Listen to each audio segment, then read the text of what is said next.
Continuação à leitura do livro O Monge que Vendeu Sua Ferrari. Hoje é o capítulo 5, um aluno espiritual dos sábios. Os sonhos dos grandes sonhadores nunca são realizados, são sempre transcendidos. Alfred Lord Whitehead. Já eram 8 horas da noite e eu ainda tinha que me preparar para a audiência no tribunal no dia seguinte. Contudo, estava fascinado pela experiência desse ex-guerreiro da advocacia que tão dramaticamente havia transformado a sua vida depois de conhecer e estudar com esses maravilhosos sábios da Índia. Impressionante, pensei, e que transformação extraordinária! Secretamente eu me perguntei se os tais segredos que Júlia aprendera naquele refúgio nas montanhas também poderiam elevar a minha qualidade de vida e reabastecer meu próprio sentimento de deslumbramento com o mundo em que vivíamos. Quanto mais o ouvia, mais eu percebia que meu espírito ficara meio enferrujado. O que havia acontecido com aquela paixão incomum que eu levava para tudo o que eu fazia quando era mais jovem? Naquela época, até as coisas mais simples me enchiam de um sentimento de alegria. Talvez estivesse na hora de reinventar o meu destino. Sentindo o meu fascínio com sua odisseia e a minha ansiedade em aprender o sistema para uma vida iluminada que os sábios lhe haviam instruído, Júlia apressou o passo enquanto continuava a contar sua história. Falou-me de como o seu desejo de conhecimento, aliado a seu arguto intelecto, aprimorado ao longo de vários anos de batalha nos tribunais, fez dele um querido membro da comunidade de Sivana. Como uma marca de sua afeição por Júlia, os monges acabaram transformando-o em membro honorário do seu grupo e o trataram como parte integrante daquela família. Ansioso para aumentar seu conhecimento das engrenagens da mente, do corpo e da alma e para atingir o domínio sobre si mesmo, Júlio passava literalmente todos os momentos em que estava acordado sob a tutela de Yogi Raman.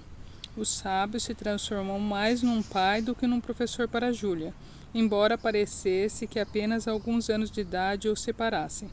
Estava claro que aquele homem havia acumulado sabedoria de muitas vidas, e com maior felicidade estava disposto a compartilhá-la com Júlia.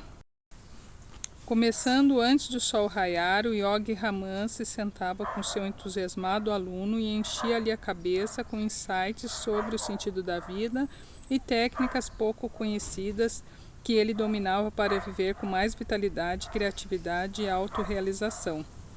Ensinou a Júlia os princípios antigos com os quais, segundo ele, qualquer um poderia viver por mais tempo, manter-se mais jovem e ser mais feliz. Júlia também aprendeu que as disciplinas do domínio e da responsabilidade pessoal, que eram dois lados da mesma moeda, evitariam que ele voltasse à crise caótica que caracterizava sua vida no Ocidente. À medida que as semanas se transformavam em meses, ele passou a compreender que o potencial adormecido de sua mente era um tesouro oculto pronto a ser despertado e utilizado para os propósitos mais elevados. Às vezes o aluno e o professor ficavam apenas sentados, vendo o escaldante sol da Índia se levantar sobre os verdes campos lá embaixo. Às vezes se deitavam e meditavam, saboreando as bênçãos que o silêncio traz. Outras ficavam conversando no meio da floresta de pinheiros, debatendo questões de filosofia e curtindo o prazer da companhia um do outro. Julian disse que os primeiros indícios de sua expansão pessoal vieram depois de passar apenas 3 semanas em Sivana. Ele começou a perceber a beleza nas coisas mais ordinárias. Fosse a maravilha de uma noite estrelada ou o encantamento de uma teia de aranha depois de chover. Julia absorvia tudo. Ele também falou que seu novo estilo de vida e os novos hábitos a ele associados começaram a exercer um efeito profundo em seu mundo interior. Um mês depois de aplicar os princípios e as técnicas dos sábios, começaram a cultivar um profundo sentimento de paz e serenidade interior que nunca havia experimentado durante todos os anos em que vivera no Ocidente. Passou a ser mais alegre e espontâneo, tornando-se mais enérgico e criativo a cada dia. A vitalidade física e a força espiritual sucederam as mudanças no comportamento de Júlia. Seu corpo, que antes sofria com excesso de peso, passou a ser mais forte e enxuto, e a palidez doentia que outrora caracterizava o seu rosto fora substituída por um brilho saudável e exuberante. Ele realmente se sentia capaz de fazer qualquer coisa, ser qualquer coisa e desvendar o potencial infinito que aprendera a estar dentro de todos nós. Passou a amar a vida e enxergar o divino em todos os seus aspectos. O sistema milenar desse grupo de monges místicos começaram a revelar seus milagres. Julian fez uma pausa, como se ele mesmo não acreditasse na própria história, e depois começou a filosofar. Eu percebi uma coisa muito importante, John. O mundo, isso inclui o meu mundo interior, é um lugar muito especial. Percebi que o sucesso exterior não significa nada, a não ser que você tenha sucesso por dentro.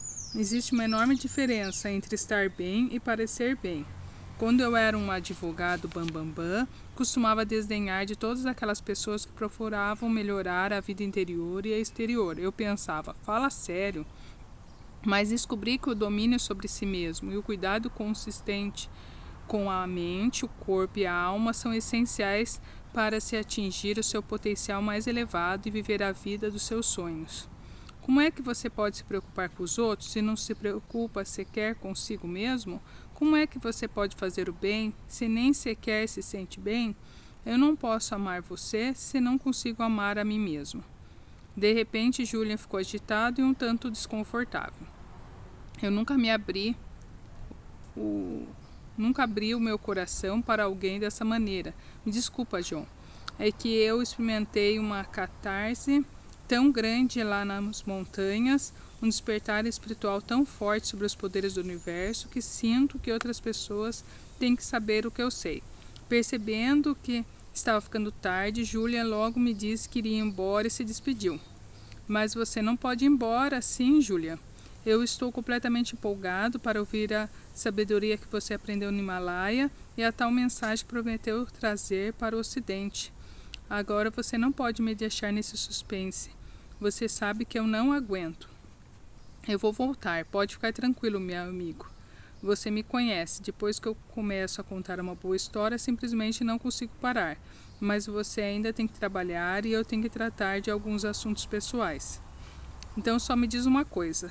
Os métodos que você aprendeu em Sivana funcionariam para mim? A resposta veio rápida. Quando o aluno está pronto, o professor aparece. Você, assim como tantas outras pessoas da nossa sociedade, está pronto para a sabedoria que eu tenho o privilégio de deter. Cada um de nós deveria conhecer a filosofia desses sábios. Cada um de nós pode se beneficiar dela. Eu prometo que vou compartilhar esse conhecimento milenar com você. Tenha paciência. Eu vou te encontrar de novo amanhã à noite, nessa mesma hora na sua casa. Aí vou contar tudo o que você precisa saber para injetar mais ânimo à sua vida. Te parece justo? Tá, eu acho que se eu conseguir viver sem isso por todos esses anos, não vou morrer se tiver que esperar mais umas 24 horas, respondi decepcionado. E, com isso, o superadvogado dos tribunais, transformado em um yogi iluminado do Oriente, se foi, deixando-me com a cabeça cheia de perguntas sem respostas e pensamentos inconclusos. Enquanto eu ficava sentado e silencioso em minha sala, percebi o quanto nosso mundo na verdade era pequeno. Fiquei pensando no vasto manancial de conhecimento que eu ainda nem sequer começara a explorar. Pensei em como seria bom reconquistar a velha vontade de ver e a curiosidade que eu tinha quando era mais jovem. Adoraria me sentir mais vivo e deixar a energia correr mais solta nos meus dias. Quem sabe eu também não abandonasse o direito? Quem sabe eu não tivesse também uma vocação mais elevada? Com essas considerações portentosas na mente, apaguei as luzes, tranquei a porta da minha sala e saí para o calor opressivo de mais uma noite de verão. Acabei o capítulo 5 e amanhã eu vou estar lendo o capítulo 6. Obrigada e até amanhã.